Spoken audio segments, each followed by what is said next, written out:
Now what I am telling, okay, if the second object is at rest, means if u2 is at rest, so this term is 0, so that can be written as m1 u1 equal to m1 v plus m2 into v. So what is v? V will be equal to m1 u1 by m1 plus m2. Give it equation number 3. Now if I am putting that equation 3, means the value of v in equation 2. So write down, where is my duster?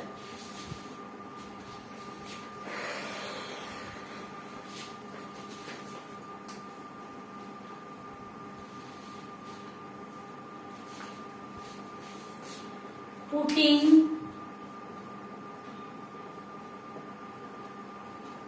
value of v from equation 3 in equation 2.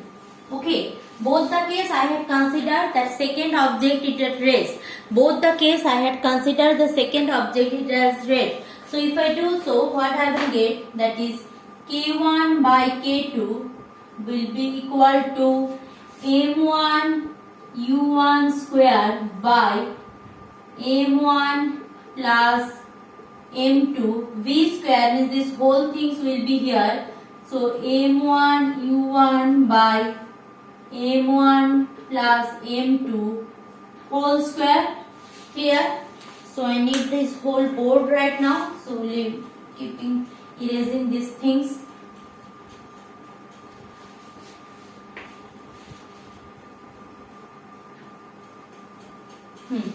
So see here, this m1 into this step by step I am doing.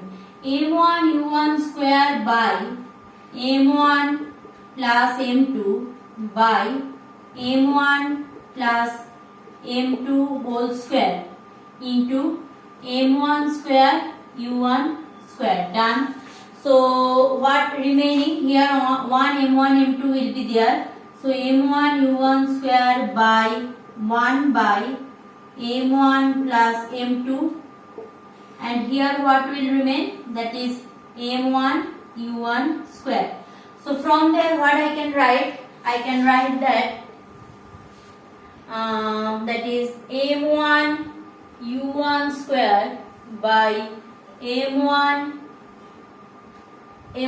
square u1 square into m1 plus m2. Done. So here what, that is 1 m1 cancel out and u1 square completely cancel out. Is it so?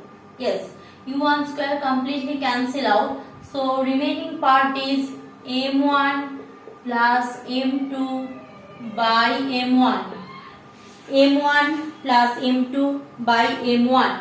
So it can be written as so this is what, m1 plus m2 by m1. Done, no problem. Now if I reverse this, means k2 is what, k2 is the kinetic energy after collision and k1 is the kinetic energy before collision. So if I do so, therefore it is what I am getting, I am getting k1 by k2. So k2 by k1 will be m1 by m1 plus m2.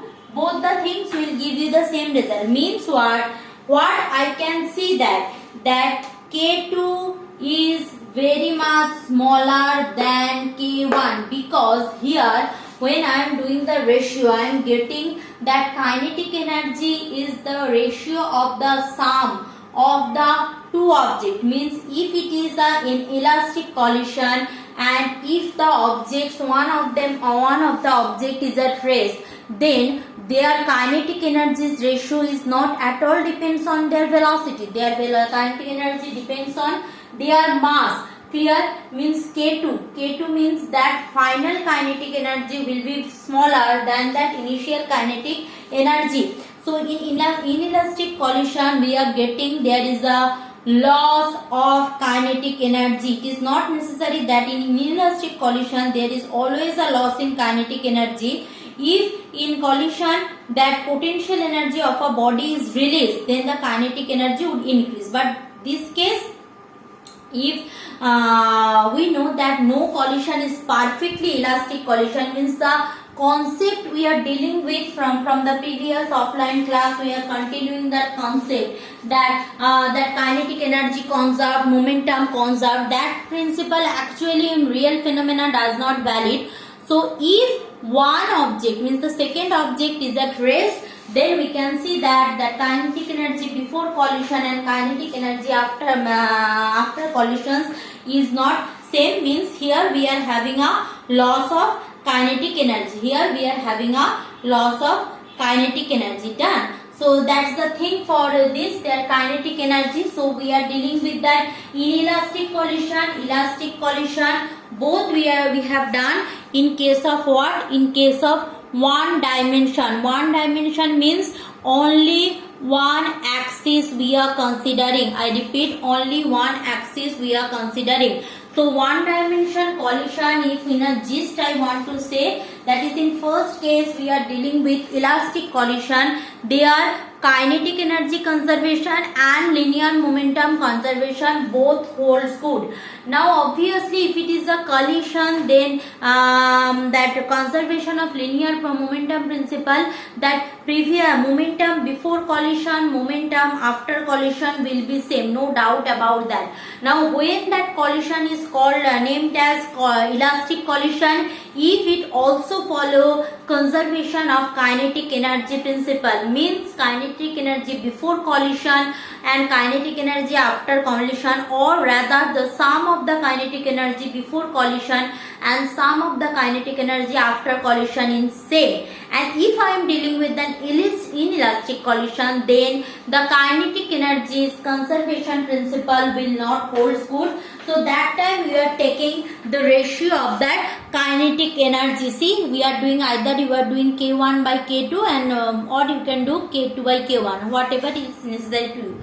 Now you can ask me, ma'am, why you have taken that U2 or the second mass is at rest? Because you can take it as in motion, no problem, but there the mathematics will be a little more complex. So that's why we are taking. Now obviously those who are preparing from joint entrance advanced, they will do at U2 is not at 0. So that 2-3 steps will be extra, nothing more, nothing less. But in your syllabus, it is every books in syllabus, it is described as that mass, second mass is at 0. So it will be more simplified version. Clear? It will be more simplified version. That's all about the collision. And I will obviously in my online class, offline classes, I will give a glimpse of two dimension, because two dimension you will there will be lots of question will be coming. So that's why in online class, offline class, I will give the glimpse of collision in two dimension, not here. Clear? And there also I will solve few worksheet based problem there. Thank you class.